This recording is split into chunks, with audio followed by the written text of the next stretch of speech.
Mon même pas pasteur. C'est avec les énergies spirituelles et l'énergie où il y a spermatozoïde, il y a un miracle. Si au bout de mon anayo, de 0 jusqu'à 25 abimana mon soeur manam balita puissamment fort. Yango ba joueur batie les rababi. Yango nio sous ça dans le monde, ils par l'énergie sexuelle. Bien, au monde a grand homme mingi ya monde, ba grand homme ya makasi ya monde. Moi c'est dans la musique naï. Soit ta botate, soit ta botte na retard. Même une fille qui sort beaucoup avec les garçons, sans contrôle, tu ne feras rien. Tu peux régner pour un moment, et comme un motifan. www.tolobelavie.com TOLOBELAVIE.com. Voilà, fidèle internaute, Bino Landaka, Zoé Matoko, le sénateur à vie de la presse, prêtre Kabange, encore et toujours. Nazalelo na mbeli bino maître oyelo du nam iwawa pour que tout l'obé la serre spiritualité. En tout cas, na pesi mbote na bino nyonso boza branché na minute o pona kolanda ngai. Mbote maître. Mbote Kabange, ton nom impressionnant quoi. Le sénateur à vie de la presse. Ah, ça c'est bien. Ravi et c'est mon quand il y a même l'émission na le loi en tout cas. Sur le bar Los Demos. Voilà. Est-ce que moi l'obéza na bandeko bazolando partout dans le monde avant tout côté? Ouais, je les aime tous, Nalinga Bango et puis Naobalinga Ngai. Voilà, que les Aïniens leur assistent, que mon Père Céleste, Oman, les protège, voilà, ça va. Ok, merci, na profité na pesa mote na groupe les Kondi de Bruxelles, place na moni Maman Sylvie, Maman Sek, Maman Sylvie Moudiandambu, et puis Maman Marie-Paul Makadi, la présidente, et puis Maman Julie Mouila, Mokondi Yabana Matadi. En tout cas, tout le la spiritualité. Na habité aux grands maîtres. Surtout aux tanga moana spiritualité oki ko ebisa batunini par rapport à la lecture. La spiritualité c'est une définition.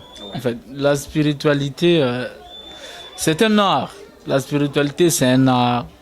La spiritualité c'est Dieu. C'est un art qui aide les gens d'être en contact avec l'invisible. C'est un art qui relie l'invisible et le visible. Voilà. Alors, tant que batu balobaka, ce qui ba moni mutu aza homme spirituel par exemple, yoboé, ndenge ba jijaka bino ke mutu anga mutu mabe et ça la bino nandeni. Bon, pour moi, c'est que l'ignorance, voilà, même la Bible dit mon peuple périt par manque de connaissances. Pour moi, c'est que mon bébé to yebiango tout le ngaro. C'est ça la base de l'ignorance. Si vous avez un spirituel, ada musala nzambe azoye batalo bagelo moma na balangue moko différente pour mes que batu baeba makambo nzambe mingi na Afrique na français soit na anglais, c'est ça le problème.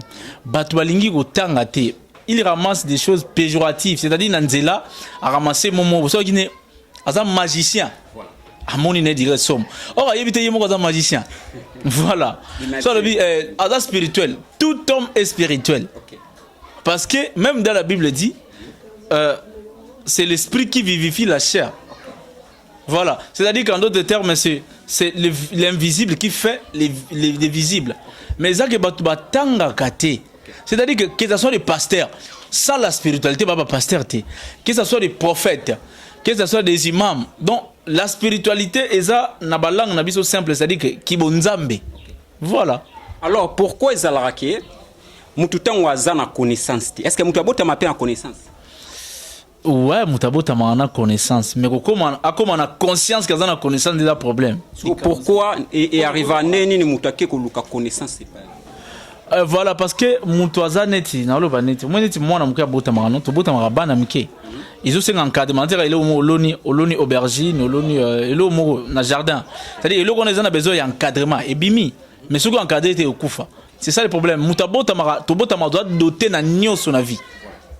Le oyo zana nga pena nango yepa zana ngo mais maintenant façon ya ko développer yango maintenant ça c'est l'encadrement, c'est-à-dire que mutu oya botami aza neti ngalo na bota mwana nga tu vois na yo boti mwana to encadrer ba onde monter to encadrer ba onde monter spirituellement parce que nga zana ba précaution na yebi mwana nga ya mwasi na ja 5 ans il faut ça nini spirituellement parce que na 25 ans là mystiquement ma case mwana nga mobali faut za ndeni, c'est-à-dire l'encadrement maintenant et ça la différence ya biso. Et voilà, on a découvert que nous avons la puissance ou la connaissance ou la connaissance. Il y a des gens, mutabotama fortement azala un grand homme, mais à koufi pauvre. Parce que ami yebité. Vous comprenez? Mais ça, nous avons fait dans ma casse pénate. Mais le fait que nous avons mis yeba, tant que nous a forgé a commis ma casse plus fort. Voilà un peu. Siko maître biso to coacher na ngambu nini.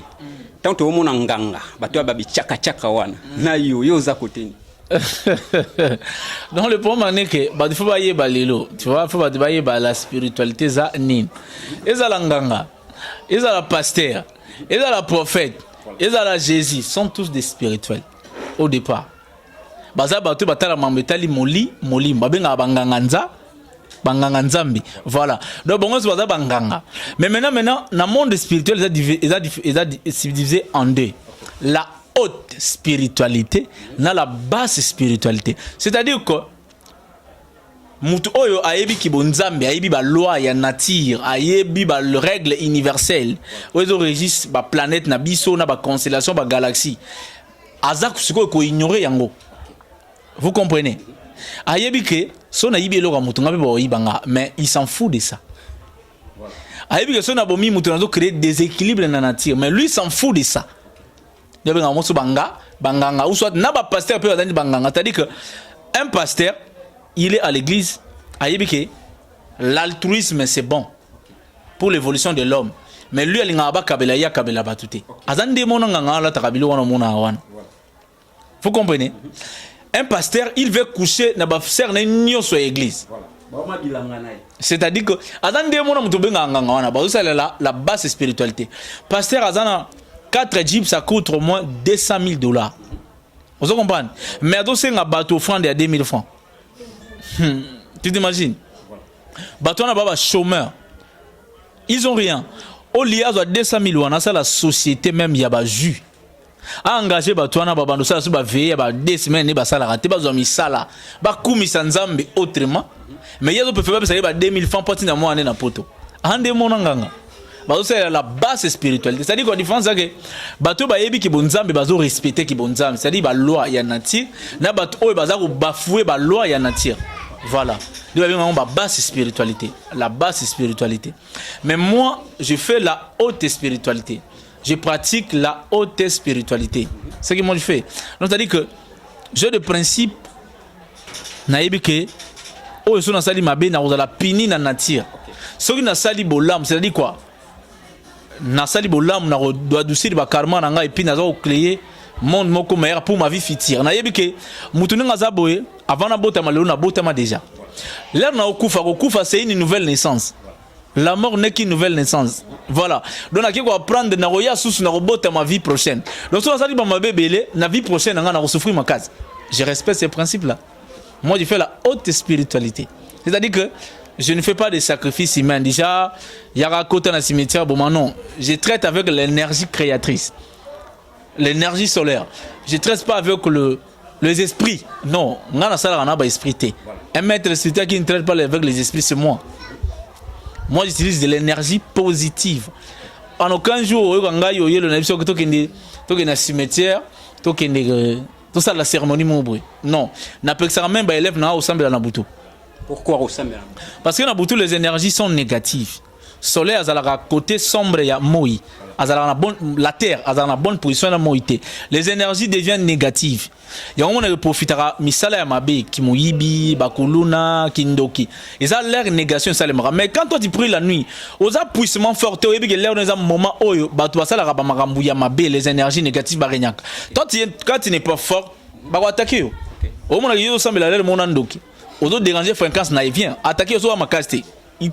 Mais tant que tu là, c'est-à-dire qu'il faut remercier d'abord Dieu le Créateur, comme c'est naturel, et puis à une protection. Et ça na base parce que tu là là assemblée. Basambela l'air union sauté.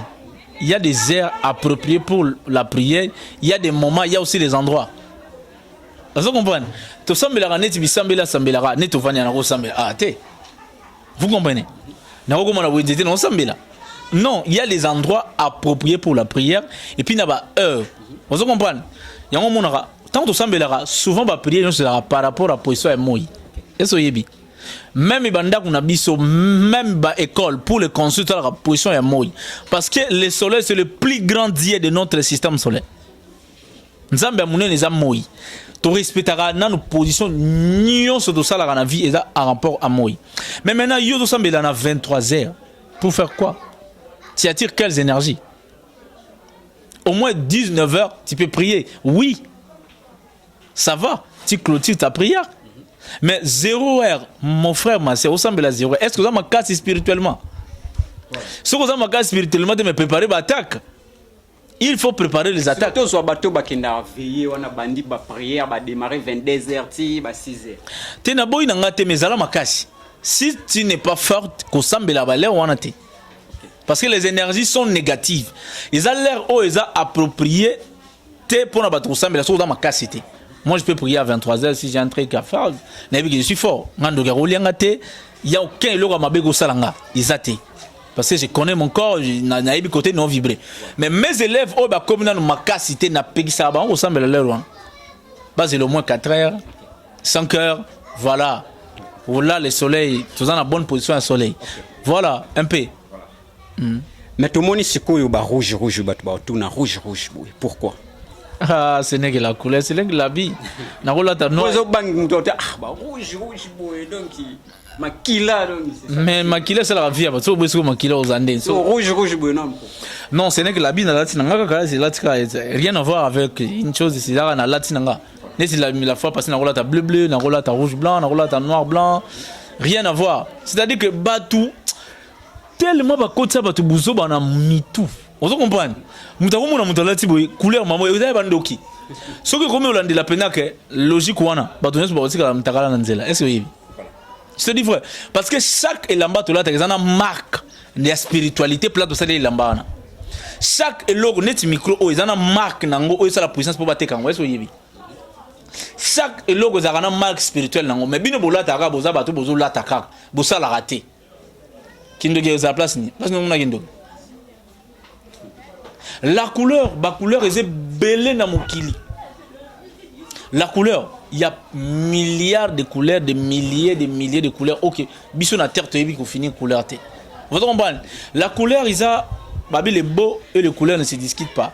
Donc ça dit que le rouge c'est pelé si on a sous noir c'est pelé ça. On ne discute pas pour ça. Voilà. Ils ont des places couleurs où ils ont Satan la couleur en zambe ça la raté. Couleur ils ont yanzambe parce que Satan d'abord a raté. Satan zalate comme voilà. Expliquer non batuna ba Satan zalate pourquoi. Pourtant on t'a sali mabe molimo mabe tindinga. Molimo ngo yaki wapi voilà. Place buzo ba bato mukile bandana. C'est des choses qui pisa ngakanda des fois. Molimo ngo utai wapi. Autre benga Satan, et ça ka biso moko. Vous comprenez? Autre benga penzambe, ce n'est qu'à nous. On retourne à aucun pasteur, aucun prophète, aucun imam, aucun maître spirituel au démontrer place Satan vana. Azate monde entier. Et sikoyo na tozongi mo moké tant on ba que non l'énergie négative souvent vanda na ba cimetière ba esprit on ezana ezana cimetière ba vanda ba esprit errant. C'est-à-dire biso na Congo na Afrique soki mutu toyebi ba loi divinité. Soki ebele toyebi ba loi divinité non net na mboka na biso. Donc so mutu akufi akomaka esprit errant. Esprit na ye ezangi moyen ya accéder na astral supérieur qui ne ko tanga pona ko botama encore atikali esprit errant yango mona bakende na ba cimetière ko invoquer bango c'est-à-dire quoi azana goût ya magnétisme bilamba bando lata komi na goût ya ko latela mbawana yango bakoma ko envoûter bato par la possession c'est-à-dire quoi okomona fille moko alingana mibali pena troté mais ndeko ne moko akufa tu vois alingaki nzoto trop akomi ko posséder pour qu'à se satisfaire vous comprenez akomi ko posséder aye à latin zoto naye a commis courage au moins la fille moi d'aller bien mais subitement a changé comportement voilà et ça par des esprits errants biso milimo batunyo so bakufa ba kene pas été bazana biso ka na tant mutu akina cimetière a travailler esprit wana mutu a côté pas jeune fille a commis mo boulot et ba même esprit pe yango batu ba utiliser pour na osali sa accident wana eza oui c'est la même chose eza Satan tezaka biloko eza awa bato ebe manipuler ngo mutu to benga Satan to milimo abe benga na église zaka tata mwasi na yo koko na yo ami na yo mwana na o yakufa donc yango sala ki envoûter mutu azui par exemple boazui libende abambinde voilà un esprit prend la commande d'un être. C'est-à-dire qu'un esprit monsieur dit commande en autres nayo. Et comme il empêcher quoi agir, quoi réfléchir comme un être vivant et a toute sa conscience. Veut dire que comme il possession, l'envoûtement, comme il ça la oyo. Tu ne pouvais pas. Tu filmais pas, tu filmes beaucoup. Comment filmer trop? Donc c'est les esprits errants. On te benga Satan, on te benga diable. Ce ne sont que les esprits errants. Milima batu oyo bakufi. Bazangi canal ya okenina astral. Musoka kufi fa bota maso après 30 ans ou 20 ans. Mais biso yambala mingi so muta kufi ya komi na ba comment manipuler mili bando ki bazuye ba banganga. Voilà, ba comme si esclave ya ko utiliser. Vous comprenez? Vous avez besoin porte-monnaie magique. Oui, bazuka ba esprit mo ba PC ba yibaka ba mbongo na ba banque. Au moins na banque mo ba fane que ça li faillite. Maman mo ba zoteka na ye ateki 100 000 francs mais na pourquoi tanga ba 50 000 francs. Ba esprit na ba ya oui ba place là pour les sans protection ba yibi ba ki recharger mon porte-monnaie. Yo mon porte-monnaie on a ba PC au garantir une année 2 ans. Après une année, il faut renouveler. C'est-à-dire quoi? Il faut renforcer les esprits, il faut tuer quelqu'un. Pour pas avoir esprit ou on a ba comment quoi utiliser. Quand tu ne renouvelles pas on te tire. Ba au magazine au renforcer monde ya ba esprit errant et pas mindele ba vaincre niveau wana mindele so muta kufa ke na astral directement ba purifier milé na bango ba tia ba électricité partout ba boya saleté vous comprenez ba comme ça butu mo voilà ba libre so muta kufi ake na astral yango na ba cimetière na bango tellement propre cimetière ya mindele tika na ngo ba mabele ya pamba esprit question na ngana tuna yo parce que tozama na mambo cimetière cimetière na biso somo fo banga et kasi mais parce que mon cimetière mo boye ya mundele omoni yango vraiment na gu okanga na photo voilà parce que ba comme ça on a place mo lié à repos en zote vandi na ngwana mabele zongi na ngwana mais l'esprit n'est plus là esprit kenda na ngo et tant après 21 yo bota masusu au moins mon âge à 9 ans ça va inventer le quelle classe te inventer le c'est-à-dire que ça muto akufa esprit na kina astral la tangi c'est-à-dire net téléphone le téléphone vient par la télépathie. Vous comprenez? Mais bateau bagatanga la télépathie au niveau astral tant ba ina connaissance à l'âge de 9 ans à ça le téléphone. Bateau ça la téléphone ba gagner université té. Net iPhone, bateau ça la Steve Jobs à quelle université té. Et ça ba esprit bateau oyo ba kufa ba kego tanga ba botamina connaissance asika. Mais biso awa musoka kufa tikali esprit errant. Bodo ke nezu ko sambela kaye, bodo ke ne ko invoquer na cimetière. Ako pesa yo eloko té. Dis-moi koko no mo kufa eba na téléphone té. Ako pesa ma pour téléphone. Alors puis le côté quand on a kufa atikala ko mon avion atikala ma avion ta après ma ligne asika ya ko biso tozala na retard toujours na mundele vous comprenez tozala toujours en retard na mundele siko yo za côté noir ou soit côté blanc mais mutazo mamba noir na ba blanc c'est ça noir c'est la pureté la couleur noire c'est la couleur la plus pure du monde yango otanga ba comment ça ouais la couleur la plus pure du monde c'est la couleur noire pure ou pure pure. La couleur la plus pure du monde, c'est la couleur noire. Mais quand on a décortiqué, la divinité Nyon Soya monde est représentée par la couleur noire. Toutes les divinités du monde, grec, indo, indien, japonais, toutes les spiritualités du monde, Kemet en Égypte, ils sont représentées par la couleur noire. Au monde a même arabe, mais ils pas un pèlerinage. Au monde a béton à bango, on a pierre, on a la couleur noire. C'est la couleur le plus divin. Même dans la Bible, c'est dans le ténèbre qu'on a tiré la lumière. Donc sans le noir, il n'y a pas la lumière, il n'y a pas la couleur blanche. C'est la mère de toutes les couleurs. Mais l'homme noir par ignorance, par l'excès qui mouille des âmes, mabé. Si autant il y a un monde, même à l'histoire, la plus belle femme du monde est noire. L'homme le plus riche du monde est noir, Kanka Moussa, jusqu'à aujourd'hui. Mais ça va un Salomon. Vous comprenez? La femme la plus belle du monde jusqu'à aujourd'hui s'appelait Nefertiti. Moi, si il y a roi Akhenaton, il y a histoire de Sarah dans la Bible. C'est noir. Vous comprenez? Les êtres les plus puissants du monde, même aujourd'hui, l'artiste le plus puissant musicien, c'est Michael Jackson. Noir. Des grandes inventions au monde, des noirs qui l'ont fait. Mais noir a baraté. Ami comme ça, zéro. Il a vu l'autre. Or, tout le monde, toute le race du monde, pas noir en Égypte, la terre de Kemet. Est-ce que la connaissance, moi, le monde, c'est le triangle était ça? Presque. Partout au monde, il y a le triangle. Basé en En Afrique, en Égypte. En Kemet, Égypte, vous doutez. Pourquoi changer en Congo? Dans la terre de Kemet. Des noirs. De plus grandes constructions au monde. pyramide wana mona wana brique ezo peser ba 1 tonne ba 500 kilos voilà ba noir ba to tongango mundele ti lelo ako kotonga te. Il y a des choses mathématiques ba to enseigner mathématiques dans le monde, c'est des noirs. Ba présenter bino na classe le père il y a ba mathématiques net ba Pythagore ba Socrate ba Platon. OK, au 16e siècle. Mais batanga wap Platon est en Égypte, Socrate est en Égypte, Pythagore il a appris la mathématique en Égypte. Chez les noirs. Voilà. Donc c'est la couleur la plus pure du monde. Même la Bible, la terre égyptienne, c'est le pays le plus cité dans la Bible, 700 fois. Batunyo sur ma casse on a Bible en Égypte. Abraham, place d'observer Babylone rebellé à vie en Égypte. OK. Moïse attend Wap, Égypte. Jésus quand il est petit, bah il est autant Wap, Égypte. Même le Coran, donc c'est l'Égypte qui est le berceau du monde, de la connaissance. C'est la terre des Noirs. C'est des Noirs qui ont enseigné le monde, la médecine. Jusqu'aujourd'hui, il y a la momification des poignets. Moutouba ça fait des milliards d'années. Nous autres, nous avons le tout en Cameroun. Nefertiti. Nous autres, nous avons le ans. Mais la médecine d'aujourd'hui, on va enterrer, ça la même 20 ans, 50 ans. Encore les bébés. C'est la connaissance. Bisous, ton enseignant, nous sommes dans le monde. C'est les Noirs qui sont au-dessus de tout. Mais Noir a mis Yebi.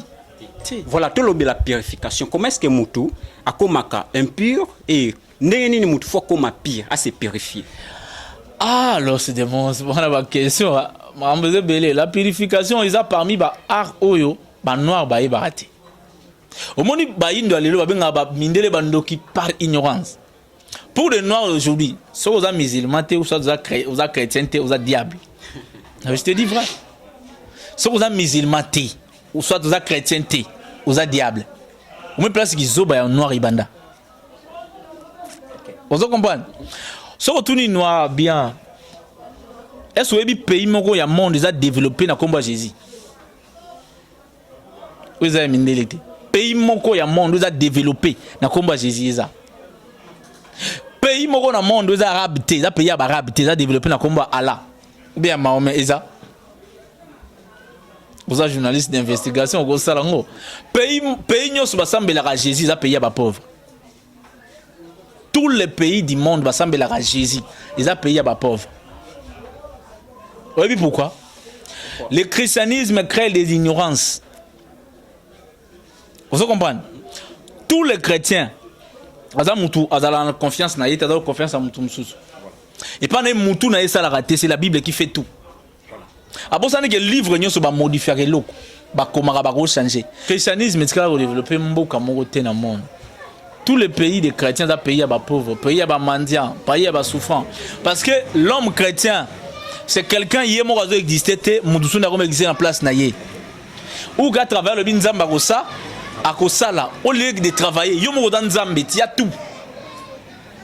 Mais le bac est l'homme qui non qui modifie ni mais Bible est on va dire qu'on modifie Bible était. Ça dit ça croire na Bible. Bazo rendre mutu plus zoba. Tant ba biso que modifier te ko longola te ko bakisa. Na lo ba mamona mutu lo ba yango non. Ko longola te ko bakisa te. Yo kansi que livre dans net ko ordinateur l'équipe mutu na mail. Mutu na yo. Pour mutu na ordinateur. So Bible les livre ba komango. Ils en a ba erreur. Na biso exemple na Bible. Ba lo bi Job. Nzamba ABC Satan. Ko simba Job te simba nyozo me ko simba mulimu na yete so na yazali ta nzamba zo solana na Satan ba na yazali wana ka bango message na yazali so na yazali place nzamba na Satan ba sola to les zonne bien na yazali wana o nzambe mutalobi no so nzamba to ni madesu nzambe mutalobi na mutu hein voilà so badaki nzambe na Satan ba ndo solola il faut revenir vers Satan boso ka vers Satan. Un chrétien ne peut pas raisonner pour lui. Quand on dit au commencement était la parole, on dit oui. À Bossani que yé mo konanga zana parole, et ça l'expression de la pensée mutu. Et là vous avez bosso la parole zama kanisi. Soki, yo na ozonga wana. Soki. Lilobanese que là mokili, sko makanisi sala yini. Pour mutu mogote alobaka sanga kanisa. Voilà. Et là on a avant tout ça les photos kanisa. Donc entre la parole et la pensée ni que là mal bosso. Vous voyez, l'homme noir a une ignorance. Na ignorance on a perdu ba loi net ko ba principe net ya purification. À ce qu'on a on a chaque jour matin midi soir ba ça ba 4 fois par jour ba 7 fois par jour. Mais bon ça n'est que nzoto ils allaient animer le ba bien esprit. Ba ce qu'on rappelle esprit. Le visible vient de l'invisible. Ce qu'on a nzoto pourquoi esprit non ce qu'on a monté. Le gens l'amour esprit dans bien mais oui. Au sein niveau esprit ça se bien. Tu sais pas entretenir ton esprit. Comment est-ce qu'on entretenir l'esprit? Mais c'est par la purification spirituelle. C'est par la purification spirituelle. Mon frère, obimi a oketi kasav, oketi lemba, ozongi. Oyogi chaleur dans tout non. So ebi esprit nous dit écoutez na ba esprit combien dans là. Ils a souillé combien de fois? Eh? Au matin on a bisto, au matin on a bisto comme na wenzo comme quelque part qui mot de tête, au sentiment de tête. Tu sais qu'est-ce que ça fait? Nous autres, nous avons une énergie négative et belée. L'esprit ne supporte plus ça. Voilà l'esprit. Ils allaient souiller partout. Ils allaient souverain sacrificateur. Le grand maître spirituel, il va tamboula raté. Il y a un monde qui va vendre quelque part pour qu'il y ait une impureté. Tout dans le continent, on a pollué tellement sale. Je vais venir, je vais vous avez souillé mon niveau mabé. Je te dis vrai. Parce qu'il y a les impuretés, bah esprit errant, bah ben ambili mabé, ça partout. Il faut montrer comment se purifier. Bien nous sommes bandoga famille te milliers de temps pour la rabaï pour purifier nous autres on a bien non. Te. Est-ce que nous se purifier comment tant ou tamboli? Nous se purifier raté, nous avons nos connaissances comment se purifier ne barola ça y est. Barola ça on a TVT. Mais c'est ainsi que ça y est là, la purification spirituelle. Voilà. On a purifié de par le magnétisme. Okay. Voilà. Mais au monde a calé, purifié tout le monde a vu ce monde à mon boyer. Sur là, on a un casse au thé. Bilo vous avez mon limo. Bah sur là, on a d'autres na bilo physique ndé. Rien du tout. Il y a la purification. Pour moi, par semaine, il faut avoir un autre spirituel même 3 fois. 3 fois. Exemple simple. Na sangani zoto na mwasi mo na yebité. Tout peut être de l'ingénieur. Belle, jolie. Bo sangani zoto. Mais bo ça le mariage non. Voilà. Pour ça le mariage. C'est quoi mariage obi ba esprit ni atikeli on nzoto. Yo pesi epé nini. Mais tu dois te purifier. Peut-être malheur moko le la raison na fita ka mbal mo bimana cette mo simo bimana eh. Voilà. Kangama yo libéré. Voilà. Yango un être spirituel est bien. Quand il sort avec une fille, avec une fille a bientôt amabé. Vous comprenez? Si on a un divorce belé dans un mariage, dans un couple, dans une famille, parce que une notion de purification. So il y a une notion de purification. Mambe belé to tobe la malade ba mo de tête ko zasouté, ba malade mo mike, ba malade mo ya pas de sens. Tobe la ngo sauté, ba mba sur ko zasouté, ba o ba nyokanka o ba biloko ne ko zasouté. Voilà. OK. Na point wana to ko zonga lisusu sima, to ko zonga su mikolo wa to beta lisusu pona ko se purifier parce que batu balobara ba mitungisaka mingi pona côté wana ya purification wana to bayibi ka no soko bimi okushi na mwasi tango zongo zuka mai ne wabima ya Mungu au misoroli yo mo o se purifier. On se purifier physiquement mais le rapport sexuel impact non magasin spirituellement. Voilà. Tiens au tout ça rapport sexuel na mwasi o se laver physiquement non. So dagi sido laver sida.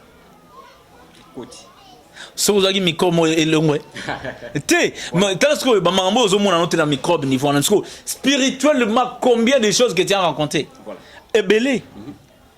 So doit une notion il y a purification. Donc soigner sexualité en cas. Au monte que pesa sou batu pifol sou ya osa sou ki ndumba makasi. Té to yeba. So doit une notion de purification to yeba comment se conduire. O yeba que na rosa zo tana mbali wana té. Il vibre moins. Ngano vibre le kologe ye non. Pour nous, il faut ramener à vibrer le niveau monanga. Pour ça, l'échange d'énergie positive. Ce qui est dans la 50 ans, l'école, tant que vous avez comme c'est ma casse, vous avez faible. Au moins, en âge de 30 ans, vous avez un gaz non âge de 18 ans, 25 ans, âge de 30 ans au fané. Parce que on peut ça trop, on soit faux. On peut ça bien trop, on soit trop. Ok, qu'on soit peu moutouana, peut soit moi soit mobile n'engo lobby au côté CP na branche oh ça pour que nos débos à la pluie. Oui, ouais. Voilà. Heureusement moi si mon purifier ou encadrer spirituellement à comme un niveau mon oui sinon ça dans autres moi non ça échange de biens. Ça permet d'évoluer. Tu vas dire que osangana mwasi bakopa la baby osangana mobali mambe baby na beauté sili voilà azo vibre moins que yo mto pesa omona ye mambe simba abakiselo mambanda sou trop o comprendre voilà parce que yo zo pesa bien ya zo pesa mabe omona ba les hommes les plus âgés balenga min ba jeune fille même ba maman il y a l'écolo balenga min ba jeune garçon parce que ba ça là échange d'énergie bon bazora ya bien trop moi si moi dans 50 ans un jeune garçon qui a 18 ans ba do vibrer niveau monté mobile dans un frais spirituellement tant ba ça en aille a do pc énergie positive directement mobile wana a commis un jeu rôle ya fou le pas moment a do déposer mais il y a d'autres ça positive au moins la mère elle est toujours forte même mes parents au moins papa moi 56 ans 57 ans 58 ans au moins soit dans la base il y a 20 18 ans 15 ans minimum 25 ans au moins il est difficile à nous non voilà parce que ça a énergie positive et puis bah faire naïe il est difficile bah faire naïe un bon fané c'est difficile voilà donc ok nation na suka. Comment est-ce que mutu aoki koyeba ye moke nazo pesa malamu nazwa mabiso nazwa malamu pona na vibre kitu ils ont un test ils ont une spiritualité ouais ils ont une spiritualité ils ont un test mon spirituel car mutu ko yebango net na vie amoureuse ko yebango bimana mbali garçon fille mo même des fois net nga niveau na ngamba mona oyeba même avant na mo sina oyeba o ya boy tu vois mais mutu da ignorant test est simple sabina mbali mo la premier mois bazana mbali wana à comprendre on a des choses dans nzoto na ye vie na ye magam na ye on a que non il y a un changement peut-être on a beauté ne diminuer on a ma foot on a nyoso mais tu ne reflètes plus peut-être bi mananzela beauté on a 5 personnes on met 3 4 tours beauté le sauter mobali mo ta tem so nzela draguer yo depuis dans la garçon so dans moi simo boy dans comme moi na moi aux 100 dollars on a 2 mois à 100 dollars comprenez dire que non la femme là elle a une énergie négative elle te donne pas bien trop il faut tirer ce que ça continue à rater voilà bon la solution il y a bien voilà bon la purification au monde pendant que peut-être comme bela trop il y a bagazana une énergie négative yo nanzo tourner aussi mbaté si daté le côté mais il ne vibre pas bien yo na yo monde pendant que non oh là muta bien pour ngati so quoi insister bobalani bobo timba no monde na so que ça problème pour toi. Voilà. Dernière question. Mututan waza ko passer rapport. Tant obi que non a se protéger na bimana fi moko boye olati capote. Après aux yeux au bois qui yango. So tant au bois qui bo moto na yo soit. Ouais, il faut montrer la spermatozoïde déjà base ya vie mobimba. Base sans la spermatozoïde on peut rien faire. On ne peut rien faire. Ça là par exemple quand tu sors avec une fille après rapport sexuel au lemba makas tu es fatigué pour que l'énergie tout ça il a bilo au nyonso ya vie tu peux pas sortir avec une fille si comme ba mo la course au réussite et on en a force OK ben ta balle tu ne feras rien ou quand tu as ça la rien ou ça l'émission tu ne feras rien tu vas te sentir à l'intérieur de toi il y a quelque chose qui te manque la base de l'homme c'est ici au niveau de Kundalini awa na fin ya colonne na biso awa c'est la base de toutes choses on a so même tabukan awa a commis impuissant. Voilà, c'est la base de toutes choses. Spermatozoïde de l'homme faut garder en gros. Et le robot ça peut ça mutabota minetio. C'est la base au monde même ba pasteur. C'est avec les énergies spirituelles et l'énergie wana il y a spermatozoïde ne ba ça ba miracle. Yango ba joueur ba tele rababi. Yango nyo sous ça dans le monde, ils a par l'énergie sexuelle. Bazoango komba ça la ngone batinda batu bazoango soit tenabi yango tout ça la porte dans so garder bien au monde ba grand homme mingi ya monde ba grand homme ya makasi ya monde moi c'est dans la musique naï soit ta botate soit ta botte na retard pourquoi il faut canaliser ba énergie wana makasi so oboti mona na yo azana de 0 jusqu'à 25 abimana moi so mana mbalita puissamment fort tout ce qu'il va faire dans la vie ça va réussir avec excellence Makaz parce que l'énergie on est au top azo gaspiller en monté quelqu'un qui gaspille trop d'énergie naïe ça là garçon ma 5 basses même par semaine garçon dans il aura malongate soit dans la kiss vie normale il ne fera rien dans sa vie tu ne feras rien même une fille qui sort beaucoup avec les garçons ça contrôle tu ne feras rien tu peux régner pour un moment et comme un motifan parce que les énergies ont été voilà Donc Isa Kobo n'aura jamais prudence dans là. C'est ta vie. C'est ta vie. Bien, on se protège, oui. Nous sommes dans un monde. Quand il finit ça, il y a pas place au bois, même la toilette, Nabino, tu vois. Il y a pas place au bois quand même. Même dans une toilette, ils ont bien au bois parce que même dans la toilette, il y a des esprits qui contrôlent cette toilette-là. Ils peuvent ramasser ça. Mais il y a des esprits qui contrôlent cet endroit. On a besoin qu'on nous mette quelque part au moni. Au moins, on a besoin de kiss nanganga bomayo. Bah, on lugo baozoyote. Bah, on lugo on semble la trop. Mais peut-être na prudence mo bora nanzela. Ah, bora prudence mo na lemba. Bah, il remet ça. Au moins vas-y yo, babare yo. Bon, on a ba corbeille, ba foule. C'est mauvais. Foule, biloko nyoso mo na ils à la foule. Ils à la wende, ils à la zan, ils à toujours protégé par les 4 grands génies. Okay. Et puis 48 esprits va contrôler chaque millier. Ces génies-là, bah, tu vas la positive. Pour pas qu'on ait contact na place, il faut pas que tu aies contact na bango. Et ça va la gindoki, bah ça la contact avec eux. Ils s'harmonisent toujours avec eux. Quand tu jettes Zaba, il y a que Mobagi n'est full. Mobagi n'a tout un pays. Full au monde a un pays Mobimba. C'est tout un monde. Il ne faut jamais négliger une chose. Qu'on voit Rabilo partout dans la vie. On peut te tuer juste c'est pour ça. C'est pas juste supermatozoïde, non, il va vie Mobimba. C'est toi qu'on taille. Alors, pour que Batouba découvre yo, na auto lobby yo mato ça l'émission avec autorisation na yo, donc ça l'émission il y a épisode pour que Batousko ba contacter pour la purification ba mambo sous numéro copé. Ouais, Batouba a besoin que tu contact nangai pour l'encadrement spirituel, koyeba maramba nzambe, koyeba comment vivre bien, exceller, vivre une meilleure vie, vivre paradis. Ba contacter ngana plus 243 89 56 434 plus 243 89 56 86 434 ou soit dans mon compte Facebook Maître Oyelo Dunam Iwawa Maître Oyelo Dunam Iwawa ou soit dans siège Nabiso na commune ya Bumbu avenue Maseng 193 direction Mata. Batouba dans la monté là, ba maître spirituel les a titres appropriés avec moi dans Nzambe. C'est-à-dire que ba pasteur, ils ont un terme religieux. Il y a même dans la Bible Jésus n'a jamais pasteur ou prophète, un maître, seigneur. C'est de maître spirituel bazala na mboka pour na aider batou côté à batou la bonne connaissance. Vous comprenez? Nous sommes dans maître spirituel c'est dans nganga té. Certes, ba utiliser qui mona abusivement. Mais des maîtres ba molakisi ba lakisi ne bato bankadera mboka pour na évolution lobby. OK. Voilà. Merci Nabino ne sobozaki branché na habité mo ya suka pour émission lelo et puis ba dédicace ces années. Ah na sepeli mingi, na sepeli je salue mon maître, mon père spirituel depuis Brazzaville, le grand maître Tibis Ndebokolo et puis na remercier ba Ainenyo so ya Congo Kinshasa en particulier dans salon Oyo cadre o ba Mbibiso J Coiffure. Merci, je salue tous les Haïtiens et toutes les Haïtiennes du monde. Merci na salon J Coiffure au bapé sur espace pour nous retourner émission Oyo. Vous continuez toujours à s'abonner na Papigen officiel, pourquoi pas na Tolobe la vie officielle, vous partager émission partout dans le monde et au salabien Torozon al sous Nicole Koyato parce que émission au suite au bi vraiment to vanda to ko matati ba 2030. Donc to koya li sous Tolobe la vie.